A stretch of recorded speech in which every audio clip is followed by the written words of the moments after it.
Hello, this is MacPotty continuing my tutorial for Anno 2070.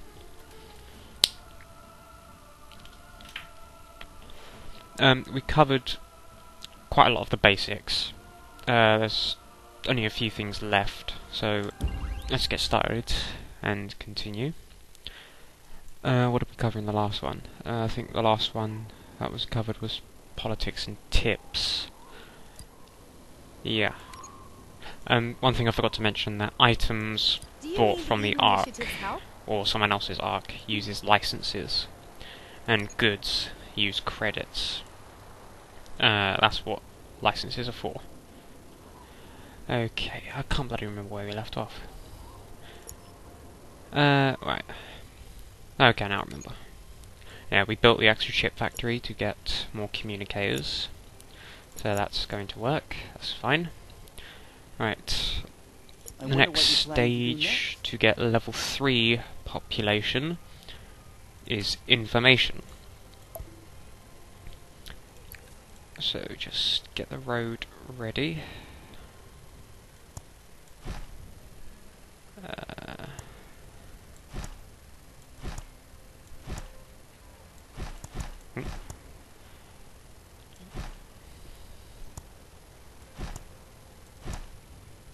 Going all the way around in a spiral, and no. There we go. Right, so now we need information, which is basically like a television / radio station. Once again, it's got area of influence. You can see from the circle there. So we'll place one here for now. They use up a lot of energy, and as you can see here, you can also set channels. You unlock channels for each population group that you get. So for the next one you unlock a new channel, and for the final one you get another channel, so on. So let's start with the only channel that we've got, which increases tax income and reduces population growth. And yeah, using a channel costs energy as well. Dear. I don't know what to do. Right, so now that we've unlocked thermal power station, these are the second tier power generation buildings. This is sort of a different area of influence.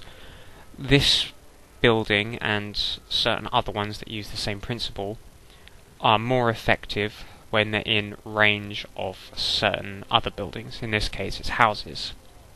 So it's in range of enough buildings for 20%, giving 14 energy.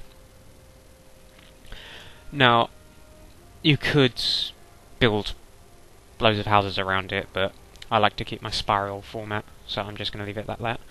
And as these buildings continue to upgrade, the productivity of the thermal power station will improve as well, because there'll be more upgraded houses near it.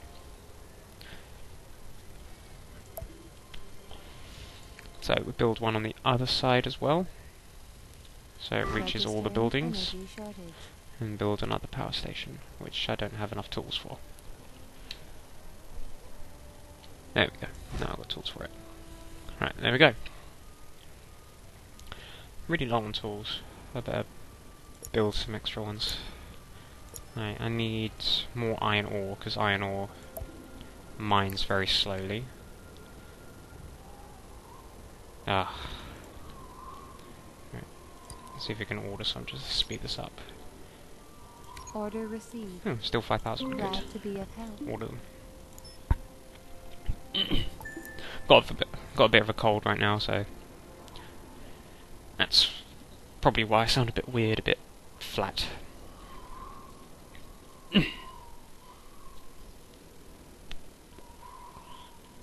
Just get the tools in.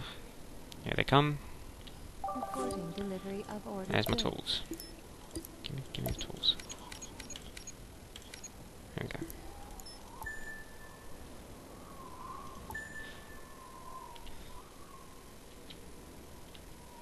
And tools are placed inside. Hey, good of you to drop by again. Communicators are high enough for upgrades, but I'd prefer if they had a little bit more. How many spare microchips have we got? 6. I'll leave that for now. It might no, it's gone down again. See? 81% to upgrade. Alright, well, I just have to build another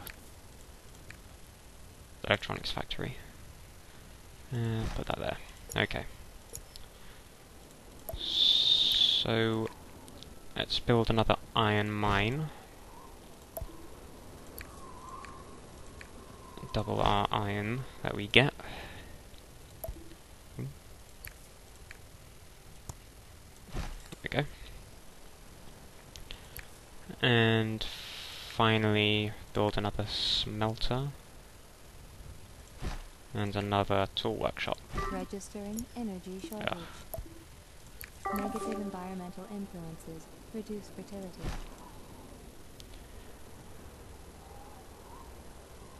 Yeah, right.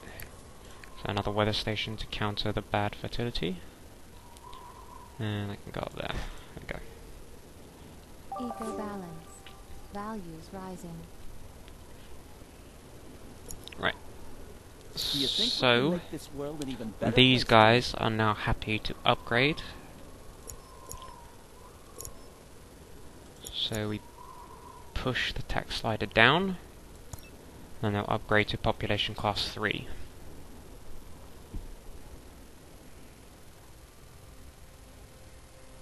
Oh, actually, Registering change yeah, there we go. in demographics. I said before that you can manually upgrade buildings, and this is an example of where it becomes useful.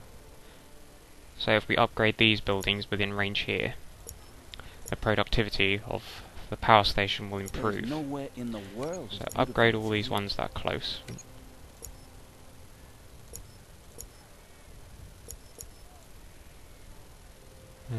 Let's do this again. There we go. Upgrade.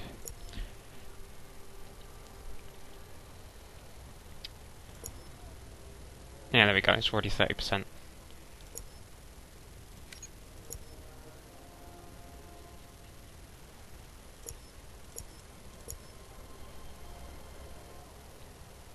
So all these within range get upgraded, and we get more power from it.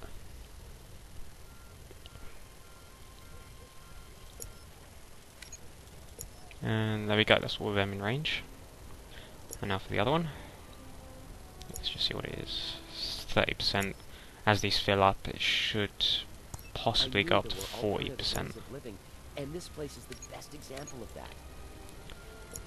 Let's upgrade the ones within range here. So this one, and this one. There we go. 20%.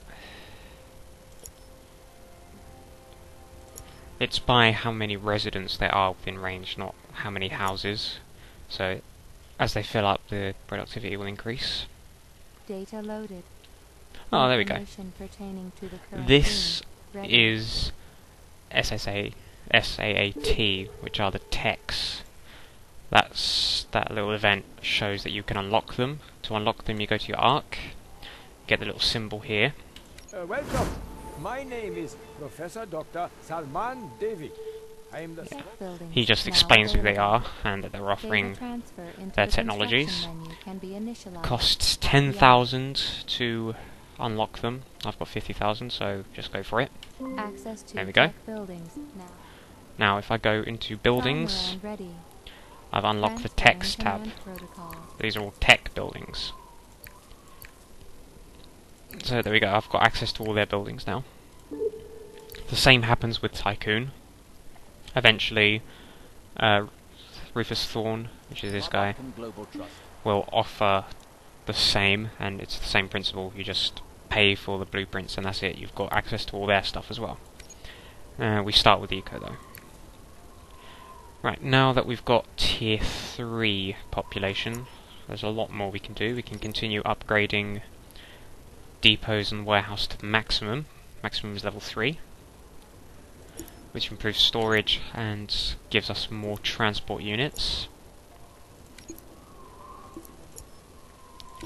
There we go. Next, we've unlocked all ships. As you can see here, they've all unlocked. We've got access to some very nice buildings. Harbour Depot, I find, is useful. If we had the tools for it. Oh, I have to come back to that when I've got the tools. The Harbour Depot increases your storage Expanded. on the island by 40 tons. So just having one of these adds a large amount of storage. Port Authority buildings come in handy. They add extra coastal areas. So down here, I've got a warehouse just here, so the transporting here is easier because it doesn't need to go around the island. But if I was on this island, the trading would be less efficient because he has to go around the island to get to the warehouse. It also acts when there's a large amount of ships waiting to trade.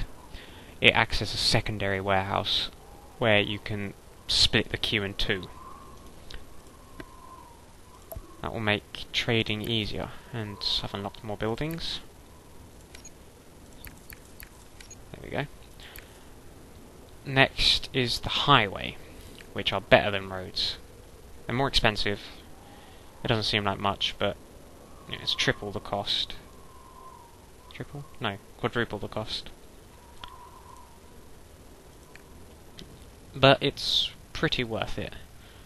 You can see an example of how it works if I put it down here. You can see the transport there moving across the road. Oh, typical. There we go. This one here. And as he gets onto the highway, he speeds up. The co-op has grown so much. Would you mind if we spread out onto another island? Oh, okay. She's asking for permission to inhabit another island. If you accept it, she'll give you credits. No, not credits, sorry, licenses. But we want the islands, so no, You're you right, can't. you know. She'll keep asking when she... Let's have a look at... She's expanded quite a bit. She isn't aggressive or anything, she's just someone you can trade with. As far as I know, she's never gone to war with me. So, I like having her around because she's an extra person. An extra AI who actually does something. So, if we replace all these roads with highway, it'll then speed up pickups and drop-offs.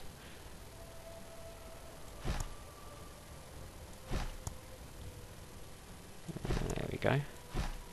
You don't need it anywhere except for where goods are being picked up and dropped off. So in between your houses you won't need it. There we go. Just do it on all locations.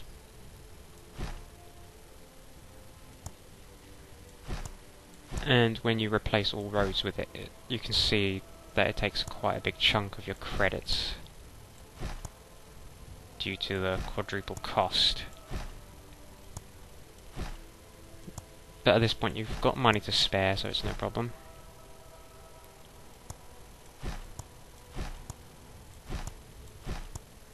There we go, there's that one there. And do it there as well. And one more location down here. There we go. You can also build roads over these rivers here as well to do that. You just drag it over the road and there we go, automatically turns into a little bridge.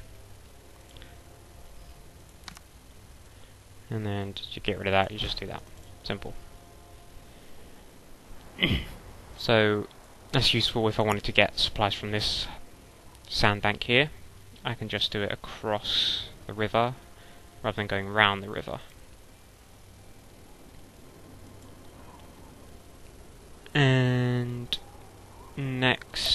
we'll start making some weapons.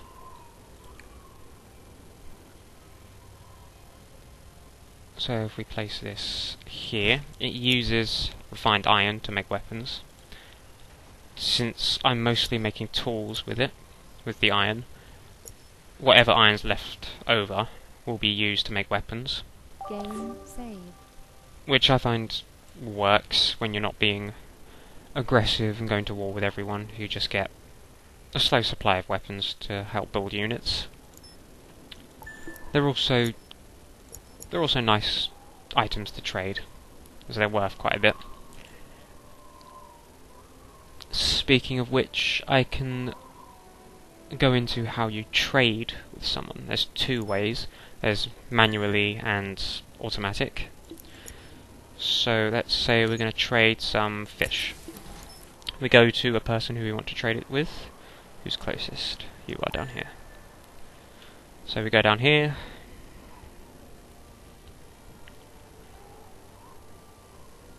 Come to him and we trade the fish by clicking it, and we'll see how much we'll get for it.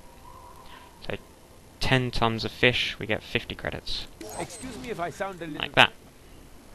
So that's been traded. Now, the automatic way is the same as a trading route, except we do it with an AI companion to trade.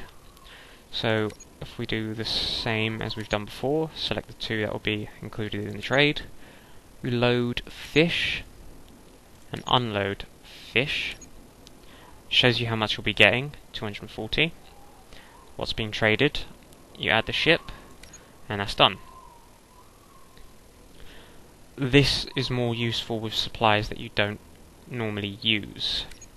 Since we need the fish, we can't really trade off large amounts of it. That's a notification that the politics I enabled on the last part have ended. And we've unlocked the third one with eco-engineers. So certain resources that we aren't using, such as building modules, we aren't using them at the moment, so it's just being stored up and becoming useless. We could set to trade them. So we do this again. When you go into load, you can set how many you want trading by doing this. You click the icon and you click the slider to show how many will be stored in the ship at each trip. So each trip will sell 5 building modules. When you're offloading, you should have it set to maximum, so that all the supplies on the ship are offloaded. If you set it to 5, 5 will be offloaded, but if by chance you pick up some extra ones that you don't want, set it to max and it will sell them all.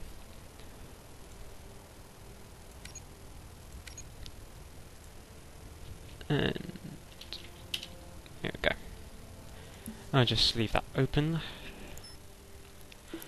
So we take a quick look at our supplies. Fish is starting to run low because we're not making enough to support the population. So we can build an extra fishery.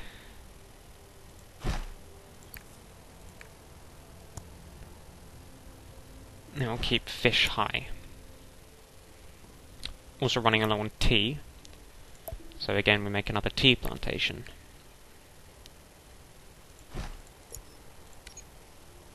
And as I said on previous parts, the demand keeps increasing the more people you have. We really need your help.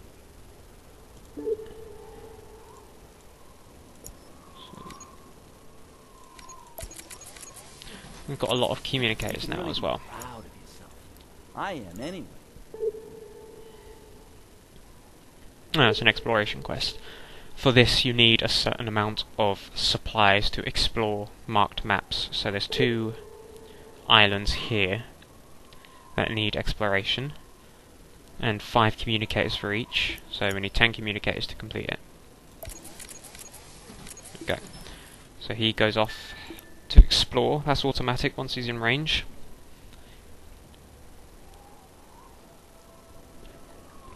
And it will notify you when he's explored that island. Next, I believe, is to continue upgrading. As our profit has gotten quite low now because of the maintenance cost of all the buildings we've got. So we want the Nice. The way you eco have employees to everything in upgrade into control eco here. engineers, Good for which you. give you a lot more money. As you can see here. Ah, there we go. Exploration successful. And the final island down here. While he's doing that, we'll get what I believe is the best vehicle in the game, which is this, Trimaran ready. Trimaran ready. by the Trimaran. And there he is. The Trimaran is a submarine. It's also pretty fast, it's got good storage, and it can hold 2 upgrades. As you can see, it's quite fast, and with 2 upgrades, there's certain upgrades that increase speed by 30%. You get 2 of those, 60% speed. It's a lot faster, and it's a very efficient transport unit because of its speed and the amount that it can carry. In addition, it can dive. There we go. And now we're underwater. Underwater is the secondary building areas that you can use. And there's also a guy down here that you can trade with him. You can't trade with him unless you've got a submarine, and you can't discover him on non-revealed maps unless you have a submarine. He just sells items here, as you can see. Now, what the submarine is basically used for is to build on these underwater plateaus here. So you build an underwater warehouse. I don't have the building materials for it right now, but we don't need to. And then you build mostly collection buildings. So collect oil, collect diamonds, collect anything underwater that you can't get on land. And he goes back up, like so. This quest is now complete. And we get licenses and passage dishes for that.